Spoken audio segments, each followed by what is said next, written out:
কখনো ভেবেছেন আমি সফল হতে চাই, তাহলে বারবার নিজেকে কেন পিছিয়ে দিচ্ছে? আপনি জানেন কি করা উচিত, তবুও সেটা করেন না। পড়াশোনা করতে বসবেন কিন্তু ফোন খুলে ফেলেন। নতুন কিছু শুরু করবেন কিন্তু মনে হয় কাল থেকে শুরু করব। কেউ আপনাকে ভালোবাসলে আপনি সন্দেহ করতে শুরু করেন। সাফল্য সামনে এলেও কোনো না কোনোভাবে নিজের সুযোগটা নষ্ট করে ফেলেন। কেন? কারণ আপনার সবচেয়ে বড় সমস্যা হয়তো আপনার পরিস্থিতি নয়, আপনার সবচেয়ে বড় মাউন্টেন হতে পারে আপনি নিজেই। আজকের ভিডিওতে আমরা জানব বেরিনা ওয়েস্টের বিখ্যাত বই দ্য মাউন্টেন ইজ ইউ থেকে সেই সাইকোলজি যা বুঝতে পারলে আপনি নিজের সেলফ স্যাবোটেজ প্যাটার্ন চিনতে পারবেন। 1 নম্বর, লেসন নাম্বার 1, সেলফ স্যাবোটেজ আসলে কি? সেলফ স্যাবোটেজ মানে আপনি ইচ্ছা করে নিজের ক্ষতি করছেন। বিষয়টা সবসময় এমন নয়। অনেক সময় আপনার ব্রেন এমন কিছু বিহেভিয়ার তৈরি করে যেটা এই মুহূর্তে আপনাকে কমফোর্টেবল রাখে, কিন্তু লং টার্মে আপনার ক্ষতিই করে। ধরুন, আপনি জানেন আপনাকে পড়তে হবে, কিন্তু পড়ার বদলে ইনস্টাগ্রাম খুললেন। সেই মুহূর্তে আপনি স্ট্রেস থেকে এক্সেপ্ট করলেন। ব্রেন শিখে গেল স্ট্রেস মানে ফোন মানে রিলিফ। এভাবে একটা প্যাটার্ন তৈরি হয়। সমস্যা হলে আপনি ভাবছেন আমি লেজি, কিন্তু আসল ব্যাপার হতে পারে আপনি ডিসকমফর্ট থেকে পালাতে শিখেছেন। লেসন নাম্বার 2, আপনি যা চান সবসময় তা কেন পান না? আপনি বলছেন আমি কনফিডেন্স হতে চাই, কিন্তু মনে মনে যদি আপনার ব্রেন বিশ্বাস করে আমি ভালো না, তাহলে আপনি এমন বিহেভিয়ার করতে পারেন যা সেই পুরনো বিলিফকে আপনার আবার প্রমাণ করে। যেমন, আপনি নতুন মানুষের সঙ্গে কথা বললেন না, নিজের কাজ শেয়ার করবেন না, নিজের ওপিনিয়ন বলবেন না, তারপর বলবেন দেখলে কেউ আমাকে গুরুত্ব দেয় না। এটাই একটা সাইকোলজিক্যাল লুপ। বিলিভ থেকে বিহেভিয়ার থেকে রেজাল্ট, আবার আবার বিলিভ। এই লুপ ভাঙতে হলে শুধু পজিটিভ থিঙ্কিং যথেষ্ট নয়, আপনার নিজের প্যাটার্ন কিন্তু বুঝতে হবে। লেসন নাম্বার 3, দ্য মাউন্টেন আসলে কি? বইয়ের মাউন্টেন কোনো সত্যিকারের পাহাড় নয়, এটা একটা মেটাভার্স। আপনার জীবনে সেই বড় অবস্টাকেল যেটা বারবার আপনার সামনে আসে। কারোর জন্য সেটা ফিয়ার, কারোর জন্য ওভার থিঙ্কিং, কারোর জন্য পিপল প্লিজিং, কারোর জন্য লো সেলফ ওয়ার্থ, আবার কারোর জন্য নিজের ওপর বিশ্বাসের অভাব। কিন্তু একটা গুরুত্বপূর্ণ বিষয় আছে, পাহাড়টা আপনার বিরুদ্ধে নয়, পাহাড়টা আপনাকে দেখাচ্ছে আপনার কোথায় কাজ করা দরকার।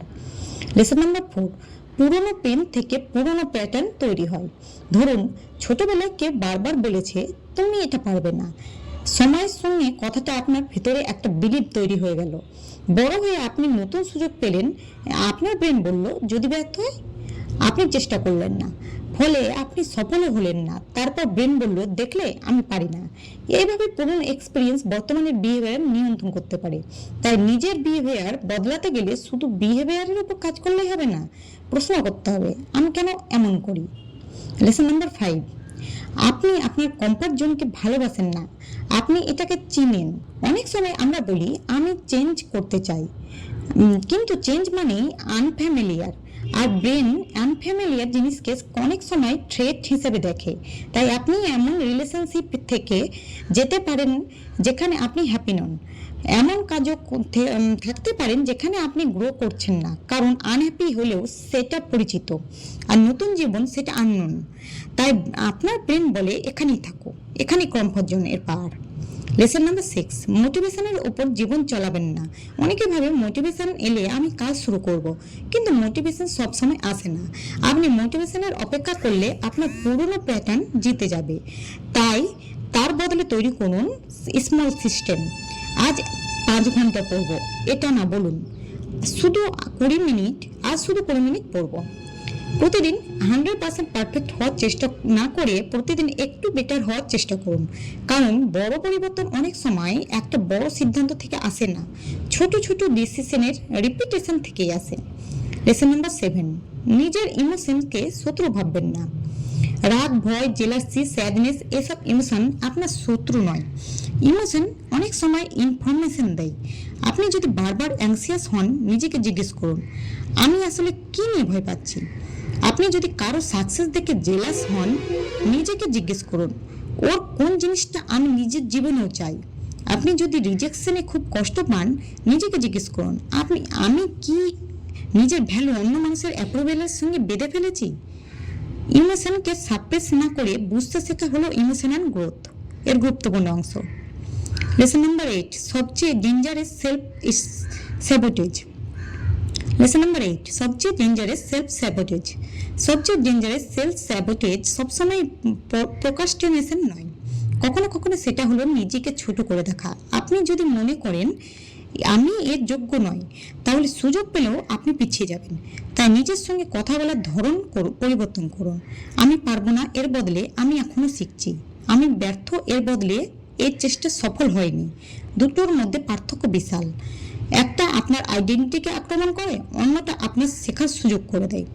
লেসন নাম্বার 9, হিলিং মানে নিজের পুরনো ভার্সনকে ঘৃণা করা নয়। আপনার পুরনো বিহেভিয়ার হয়তো একসময় আপনার প্রোটেক্ট করেছে, কিন্তু আপনি হয়তো পিপল প্লেজিং করতেন কারণ রিজেকশনকে ভয় পেতেন।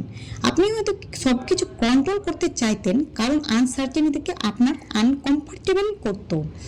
আপনি হয়তো ইমোশনালি দূরে থাকতেন কারণ কাছাকাছি হলে হার্ট হওয়ার ভয় বেশি ছিল। তাই নিজের পুরনো ভার্সনকে বলুন, না তুমি এত খারাপ কেন, বরং জিজ্ঞেস করুন তুমি আমাকে কি থেকে বাঁচাতে এসেছিলে। এই প্রশ্নটা অনেক কিছু বদলে দিতে পারে। Lesson number 10,